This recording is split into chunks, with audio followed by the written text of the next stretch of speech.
Le jeu que nous voyons ici, on le nomme le Ringo. C'est un jeu qui nous provient d'Allemagne. On ne connaît pas sa provenance par rapport à son époque et à son histoire. Parce que le seul texte qu'on a eu existant expliquant les règlements, c'est un texte allemand qui daterait de la fin du 19e siècle.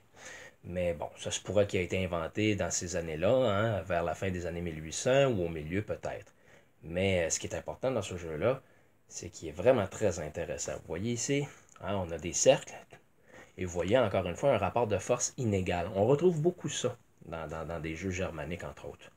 Donc vous voyez ici, le camp des oranges contre le camp des rouges.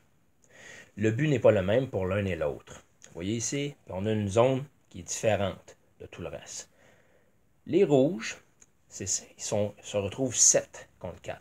Leur but, c'est de réussir à mettre 2 pierres au centre, qui se trouve être le château. Les rouges, comment ils procèdent, hein, comment ils bougent? Ils vont bouger une case à la fois, en avançant ou en allant sur le côté. Une case à la fois, mais ne reculent pas du tout. Donc les rouges, évidemment, ont intérêt à avancer très prudemment.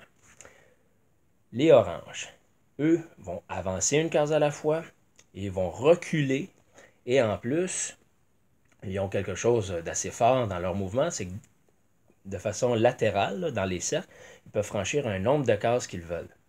Sauf qu'ils ne peuvent pas traverser cette zone-là. Ils arrivent ici et ils sont arrêtés. Ça veut dire que si, admettons, s'ils voulaient aller ici, là, ben évidemment, ils seraient arrêtés par cette zone-là. Ils ne pourraient pas arriver, passer par-dessus ou aller directement dedans. Et, évidemment, il y a des captures dans ce jeu-là. La capture se fait comment? En substituant la place, tout simplement.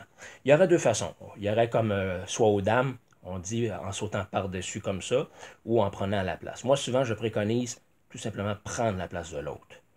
C'est comme ça qu'on capture. Donc, il faut faire vraiment très attention. La zone neutre, à quoi elle sert? Elle sert à protéger toutes les pierres qui se trouvent là-dedans. C'est-à-dire que personne ne peut se capturer en étant dans une zone neutre. Par contre, les rouges ne peuvent pas mettre plus de pierres qu'il y a de pierres oranges sur le jeu. Ça veut dire que les rouges n'auraient pas le droit de se trouver à 4 pierres rouges dedans. Si, admettons, il en restait 3, ben, pas plus que 3 rouges dedans. Donc, vous voyez, c'est un jeu qui est hyper stratégique. Oui, c'est difficile comme jeu, mais très simple à jouer et très plaisant. C'est le Ringo.